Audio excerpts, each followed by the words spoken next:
Ali bin Abi Thalib adalah sepupu dan salah satu sahabat yang istimewa di mata Rasulullah. Selain beliau tinggal langsung bersama Rasulullah, dia juga seorang pemberani yang pernah menggantikan posisi tidur Rasulullah di saat hijrah, dan juga seorang mujahid perang yang gagah. Sementara Fatimah, putri Rasulullah yang taat, penyayang dan sangat peduli pada Rasulullah, selalu ada di samping ayahnya dalam setiap kisah perjuangan sang ayah membumikan nilai-nilai Islam di tengah kafir Quraisy. Ali sudah menyukai Fatimah sejak lama. Kecantikan putri Rasulullah ini tak hanya jasmaninya saja, kecantikan rohaninya melintasi batas hingga langit ketujuh. Kendalanya adalah perasaan rendah diri. Apakah mampu ia membahagiakan putri Rasulullah dengan keadaannya yang serba terbatas? Demikian kira-kira perasaan yang ada pada Ali saat itu. Pada suatu ketika, Fatimah dilamar oleh seorang laki-laki yang selalu dekat dengan Nabi, yang telah mempertaruhkan kehidupannya, harta dan jiwanya untuk Islam, menemani perjuangan Rasulullah sejak awal-awal risalah ini. Dialah Abu Bakar As-Siddiq. Entah kenapa mendengar berita ini Ali terkejut dan tersentak jiwanya. Muncul rasa-rasa yang dia pun tak mengerti. Ali merasa diuji karena terasa apalah dirinya jika dibanding dengan Abu Bakar kedudukannya di sisi Nabi. Ali merasa belum ada apa-apanya bila dibanding dengan perjuangannya dalam menyebarkan risalah Islam. Entah sudah berapa banyak tokoh-tokoh bangsawan dan saudagar Makkah yang masuk Islam karena sentuhan dakwahnya. Sebutlah Utsman, Abdurrahman bin Auf, Talhah, Zubair, Sa'd bin Abi Waqqas dan Mus'ab. Ini yang tak mungkin dilakukan oleh anak-anak seperti Ali. Tak sedikit juga para budak yang dibebaskan oleh Abu Bakar. Sebutlah Bilal bin Rabah, Habab, keluarga Yasir dan Abdullah ibnu Mas'ud. Dari sisi finansial Abu Bakar seorang saudagar, tentu akan lebih bisa membahagiakan Fatimah. Sementara Ali hanya pemuda miskin dari keluarga miskin. Melihat dan memperhitungkan hal ini, Ali ikhlas dan bahagia jika Fatimah bersama Abu Bakar. Meskipun ia tak mampu membohongi rasa-rasa dalam hatinya yang ia sendiri tak mengerti. Apakah mungkin itu yang namanya cinta? Namun ternyata lamaran Abu Bakar ditolak oleh Fatimah, sehingga hal ini menumbuhkan kembali harapannya. Ali kembali mempersiapkan diri, berharap dia masih memiliki kesempatan itu. Namun ujian bagi Ali belum berakhir. Setelah Abu Bakar mundur, muncullah laki-laki nan gagah perkasa dan pemberani. Seseorang yang dengan masuk Islamnya mengangkat derajat kaum muslimin. Seorang laki-laki yang membuat syaitan berlari takut dan musuh-musuh Allah bertekuk lutut. Seorang yang diberi gelar Al-Faruq. Dialah Umar ibnu Al-Khattab. Pemisah antara kebenaran dan kebatilan juga datang melamar Fatimah. Ali pun ridho jika Fatimah menikah dengan Umar. Ia bahagia jika Fatimah bisa bersama dengan sahabat kedua terbaik Rasulullah setelah Abu Bakar, yang mana Rasulullah sampai mengatakan, "Aku datang bersama Umar dan Abu Bakar." Namun kemudian Ali pun semakin bingung, karena ternyata lamaran Umar pun ditolak. Setelah itu menyusul Abdurrahman bin Auf melamar sang putri, dengan membawa 100 unta bermata biru dari Mesir, dan uang 10.000 dinar, kalau diuangkan dalam rupiah kira-kira 55 miliar. Dan lamaran bermiliar-miliar itu pun ditolak oleh Rasulullah. Akan tetapi kekhawatiran Ali bin Abi Thalib belum berakhir sampai di sini, karena ternyata sahabat yang lain pun melamar sang Az-Zahra. Utsman bin Affan pun memberanikan dirinya melamar sang putri, dengan mahar seperti yang dibawa oleh Abdurrahman bin Auf. Hanya saja ia menegaskan kembali bahwa kedudukannya lebih mulia dibanding Abdurrahman bin Auf, karena ia telah lebih dahulu masuk Islam. Tidak disangka tidak diduga, ternyata Rasulullah pun menolak lamaran Utsman bin Affan. 4 sahabat sudah memberanikan diri, dan mereka semua telah ditolak oleh Rasulullah. "Mengapa bukan engkau saja yang mencobanya, kawan?" seru sahabat Ali. "Mengapa engkau tak mencoba melamar Fatimah? Aku punya firasat, engkaulah yang ditunggu-tunggu baginda Nabi."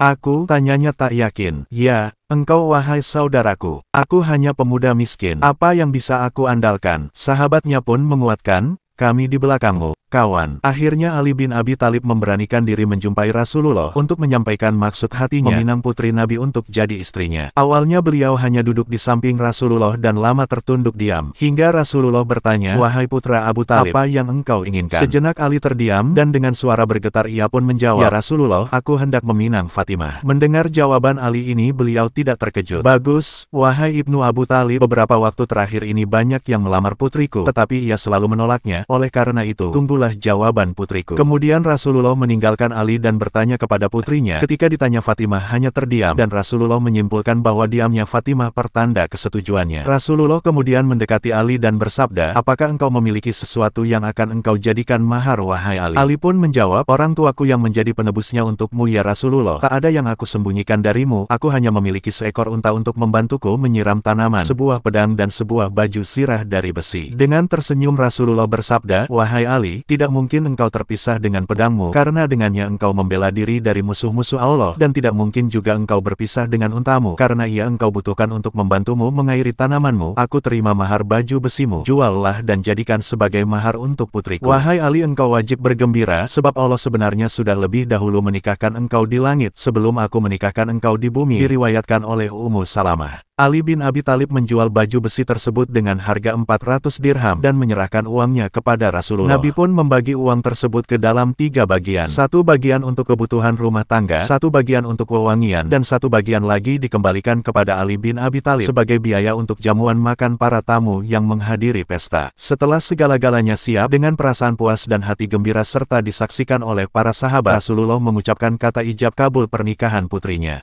Kemudian Nabi bersabda, "Sesungguhnya Allah Azza wa Jalla memerintahkan aku untuk menikahkan Fatimah putri Khadijah dengan Ali bin Abi Thalib, maka saksikanlah sesungguhnya aku telah menikahkannya dengan mas kawin 400 dirham, nilai sebuah baju besi, dan Ali ridho menerima mahar tersebut. Maka menikahlah Ali dengan Fatimah. Pernikahan mereka penuh hikmah walau diarungi di tengah kemiskinan. Bahkan disebutkan Rasulullah sangat terharu melihat tangan Fatimah yang kasar karena harus menepung gandum untuk membantu suaminya. Dan malam harinya setelah dihalalkan oleh Allah, terjadilah dialog yang sangat menggetarkan. Dalam suatu riwayat dikisahkan bahwa suatu hari setelah keduanya menikah, Fatimah berkata kepada Ali, "Maafkan aku, karena sebelum menikah denganmu, aku pernah 1 kali merasakan jatuh cinta kepada seorang pemuda dan aku ingin menikah dengannya." Ali pun bertanya mengapa ia tak mau menikah dengannya, dan apakah Fatimah menyesal menikah dengan Ali. Sambil tersenyum Fatimah menjawab, "Pemuda itu adalah dirimu." Subhanallah, itu adalah pujian terbaik dari seorang istri yang bisa membahagiakan hati suaminya. Ali dan Fatimah saling mencintai karena Allah. Mereka mencintai dalam diam, menjaga cintanya, dan Allah satukan dalam ikatan suci pernikahan. Semoga kita dapat mentauladani peri kehidupan anak dan menantu Rasulullah Shallallahu Alaihi Wasallam ini.